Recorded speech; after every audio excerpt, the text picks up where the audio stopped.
welcome back to this week's episode of the Rabbit Hole Podcast, the podcast where we deep dive into all of the strangest, craziest, and most mind-boggling conspiracy theories out there. Today, we're going to be visiting one of the most debated events in modern history, the attacks on the United States on September 11th, 2001. Thousands of people lost their lives that day, both citizens, firefighters, cops, you name it. And the world has ever been changed in one single day. But 2 decades later, some still believe that the government knew more than they reveal to know. Tonight, we're not just proving or disproving a theory. We're examining the claims, the evidence, and the unanswered questions that many of us still have today.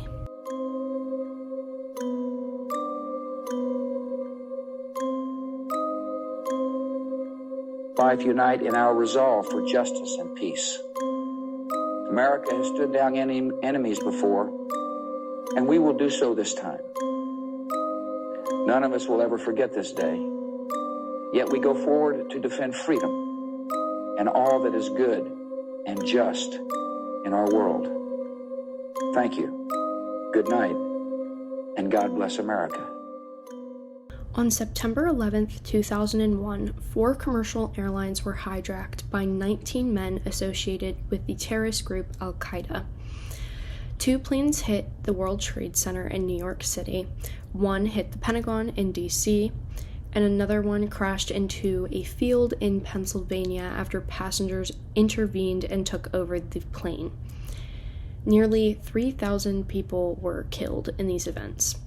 The 9/11 Commission report blames systematic intelligence failures, missed signals, bureaucratic silos, and poor communication between the CIA, FBI, and NSA.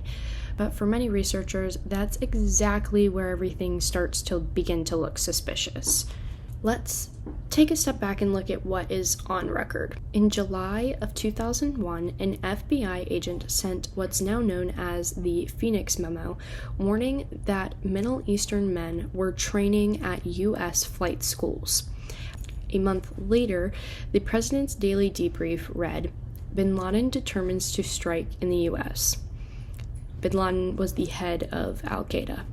And the CIA had tracked 2 known Al-Qaeda members, but never told the FBI that they were in America.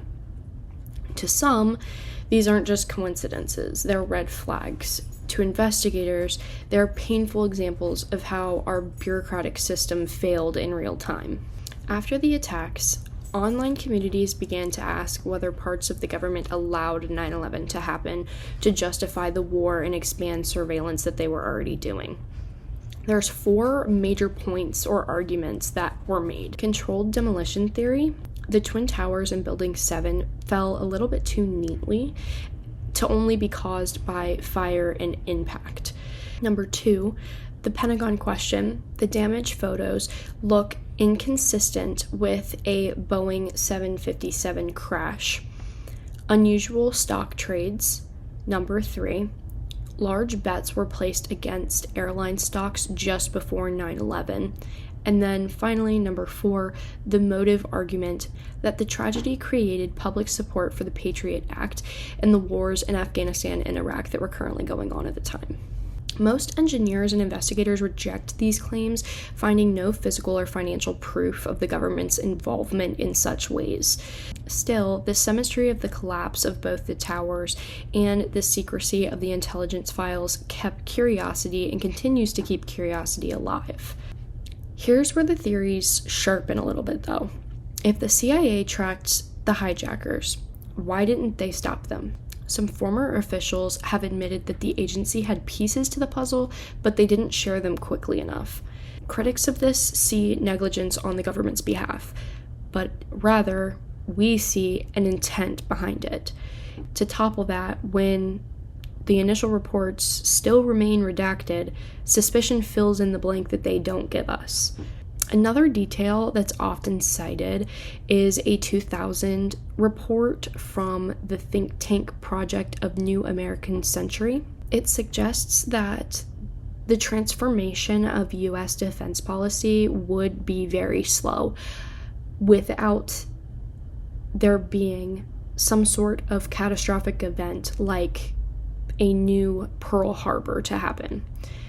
A year after this, in 2001, 9/11 occurred. To critics of the event, it's an eerie foreshadowing event. To historians, it's an unfortunate line taken out of context. Independent reviews by NIST and the CIA Inspector General, as well as outside engineering firms, found no trace of explosives or government orchestration within the crash sites. Instead, they documented structural failures, internal agency rivalry, and human error on multiple ends. But because some files are still redacted and sealed, the public's imagination continues to fire burning with these conspiracies that the government has some sense of say in what happened on this day. Psychologists say that people turn to conspiracies when chaos is about, believing that some planned tragedy can feel more logical than accepting the fact of what is said to have happened through the failure and chance of 9/11. The 9/11 Truth Movement became one of the first internet age investigations, spreading through early forums and documentaries like Loose Change. Even if you don't believe the theories, you can understand that it all makes sense when sense seems senseless in and of itself. So, what did the CIA know? Officially, enough to be warned, and they did nothing to stop it. Unofficially, we may never know every detail. What's certain is that secrecy breeds suspicion, and unanswered questions invite theories to fill the gaps which have been happening and continue to happen 2 decades later. Maybe the deeper lesson isn't about demolition charges or classified memos that we may never see, but maybe in turn it's about how truth and trust collapsed that morning. That is all I have for us today. Make sure to tune in again next week to talk about the Illuminati puppet masters of the world. And make sure, if you like this podcast, to go ahead and give it a like. Make sure to follow us on YouTube and Spotify, depending on where you are watching. And don't forget that we have Instagram, TikTok, and Facebook that you can go ahead and follow and keep up to date with us every week. Until next time, I look forward to deep diving down the rabbit hole with you again next week.